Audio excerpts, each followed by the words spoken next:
நேயர்கள் அனைவருக்கும் அன்பான வணக்கம். இந்த தொகுப்புல மார்கழி மாதத்திற்குண்டான பலன்களை தான் பார்க்க போறோம். மார்கழி மாதத்தை தேவர்களோட மாதம் அப்படின்னு குறிப்பிடுவாங்க. அதாவது கடவுளை வழிபடும் மாதமாகும். இறைவனை வழிபடுவதற்காக இந்த மாதம் ஒதுக்கப்பட்டிருக்குது. அதனால எந்த விதமான மங்கள நிகழ்ச்சிகளும் இந்த மாதத்தில் நடத்த மாட்டாங்க. சைவ ஆலயங்களிலும் சரி, வைணவ ஆலயங்களிலும் சரி, சூரிய உதயத்திற்கு முன்னதாவே பூஜை, ஆராதனை இது எல்லாமே நடத்தப்படும். இந்த மார்கழி மாதத்துல தட்சிணாயன காலம் மார்கழியோடு முடியுது.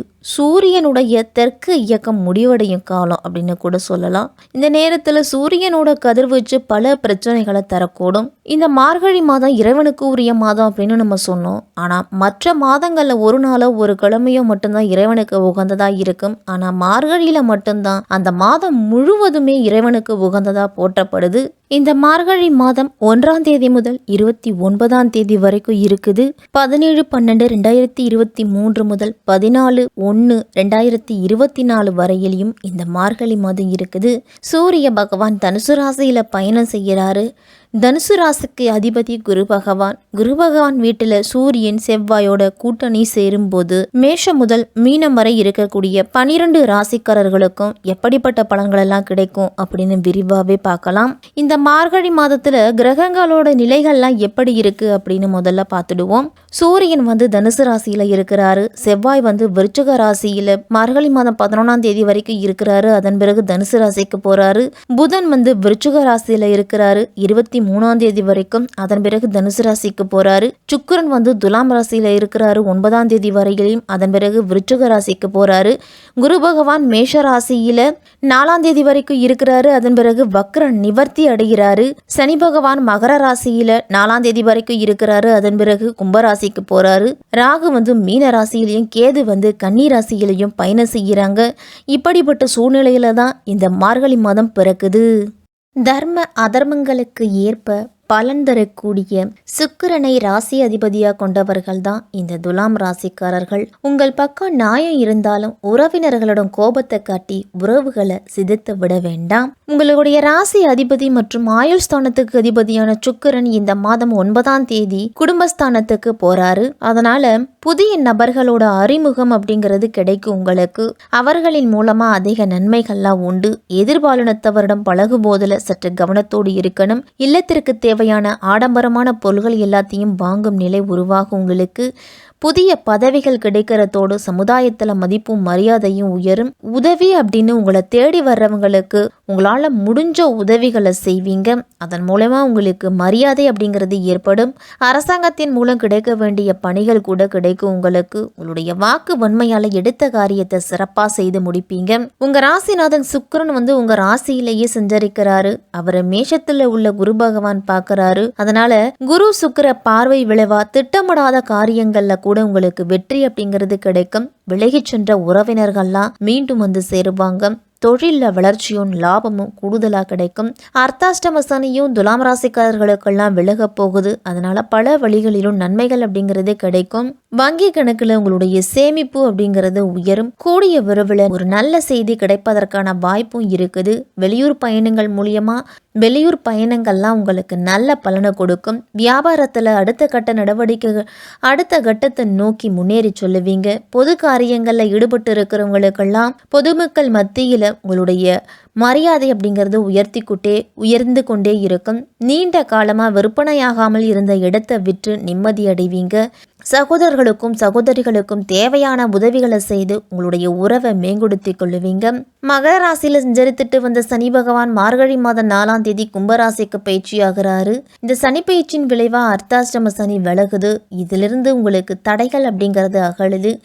ஆரோக்கியத்துல நல்ல முன்னேற்றம் இருக்கும். உங்களுடைய எதிர்பார்ப்புகள் அனைத்துமே ஒவ்வொன்றா நிறைவேற போகுது. தொழிலில் முன்னேற்றம் அப்படிங்கிறது கூடும். பொன் பொருள் சேர்க்கை அப்படிங்கிறது உண்டு.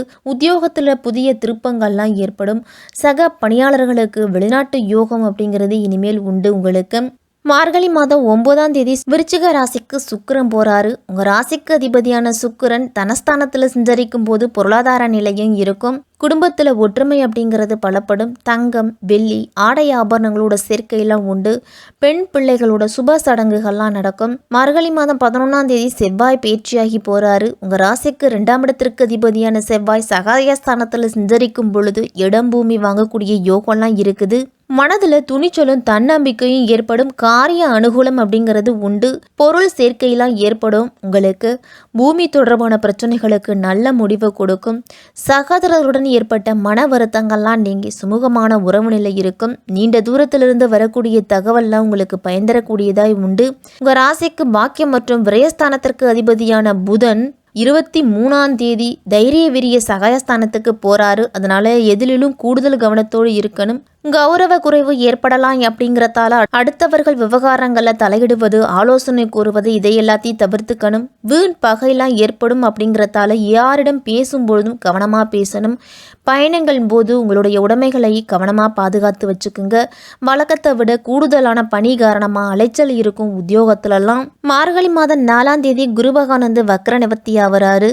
உங்கள் ராசிக்கு 3க்கும் 6க்கும் அதிபதியானவர் குரு. அவர் பலம் பெறுவது அவ்வளவு நல்லதல்ல. உங்கள் ராசிக்கு அதிபதியான குரு பகவான் வக்ர நிவர்த்தி ஆவதால மறைமுக எதிர்ப்புகள்லாம் அதிகரிக்கும். உங்களுக்கு எதையும் நினைச்ச மாத்திரத்தில் செய்ய முடியாது. ஒரு கடனை அடைக்கிறதுக்கு மற்றொரு கடன் வாங்க வேண்டிய சூழ்நிலை ஏற்படலாம். உத்தியோகத்திலலாம் உங்களுடைய திறமைக்குரிய அங்கீகாரம் அப்படிங்கிறது கிடைக்காது. தனித்து இயங்க வேண்டிய சூழ்நிலை தான் அதிகமாக இருக்கும். இது போன்ற நேரங்களில் வியாழக்கிழமை தோறும் விரதம் இருந்து குரு பகவானை வழிபட்டுட்டு வாங்க துலாம் ராசிக்காரர்கள் அனைவருமே. தொழில் வியாபாரத்திலலாம் இந்த மாதத்தின் பிற்பகுதியில் கூடுதல் முயற்சி செய்வதன் மூலம்தான் ஆதாயம் அப்படிங்கிறது அதிகரிக்கும். விற்பனையும் உங்களுக்கு கூடும். பாக்கி வசூல்லாம் உங்களுக்கு வசூலாகும். உங்களுடைய வாக்கு வன்மையால தொழில் வியாபாரம் சிறப்பாக நடக்கும். தொழிலை விரிவாக்கம் செய்யறதுக்கு நீங்க முயற்சி எடுத்துட்டு வந்தீங்க அப்படின்னா ஒரு சில தடைகளுக்கு பிறகுதான் அந்த முயற்சி வெற்றி பெறும். உத்தியோகத்தில் இருக்கிறவங்கலாம் அலுவலக பணியை செய்து முடிக்கிறதுக்கு கூடுதல் முயற்சி அப்படிங்கிறது தேவைப்படும். பதவி உயர்வு, கூடுதல் பொறுப்புகள், சலுகைகள் இதை எல்லாத்தையுமே இந்த மாதத்தை எதிர்பார்க்கலாம். எந்திரங்கள்ல பணியாற்றுறவங்க, பணத்தை கையாளுறவங்கெல்லாம் எச்சரிக்கையா செயல்படுறது நல்லது. மாணவர்களுக்கெல்லாம் இந்த மாதத்தின் பிற்பகுதியில பிறகு நேர்முக தேர்வு, போட்டித் தேர்வுகளில் கலந்து கொள்றவங்களுக்கெல்லாம் கூடுதல் முயற்சிக்கு பிறகுதான் நல்ல பலனை எதிர்பார்க்க முடியும். வேலை தேடிக்கிட்டு இருக்கிறவங்களுக்கெல்லாம் நல்ல வேலை வாய்ப்பு அப்படிங்கிறது உண்டு. விளையாட்டு போட்டிகளில் பங்கேற்பவங்கள்லாம் சற்று கவனத்தோடு இருக்கணும். இந்த மாதத்தில் பணி நிமித்தமாக வேறு இடத்துல குடும்பத்தை விட்டு பிரிந்து சென்று தங்க வேண்டிய சூழ்நிலை கூட வரலாம். கணவன் மனைவிக்கு இடையே இருந்து வந்த இடைவெளி குறைஞ்சு ஒற்றுமை அப்படிங்கிறது உண்டாகும். குடும்பத்தில் வருமானம் அப்படிங்கிறது அதிகரிக்கும். உறவினர்களாலும் உங்களுக்கு நன்மைகள்லாம் வந்து சேரும். இருந்தாலும் குடும்ப உறுப்பினர்களிடம் அனுசரித்து போகிறது தான் நல்லது.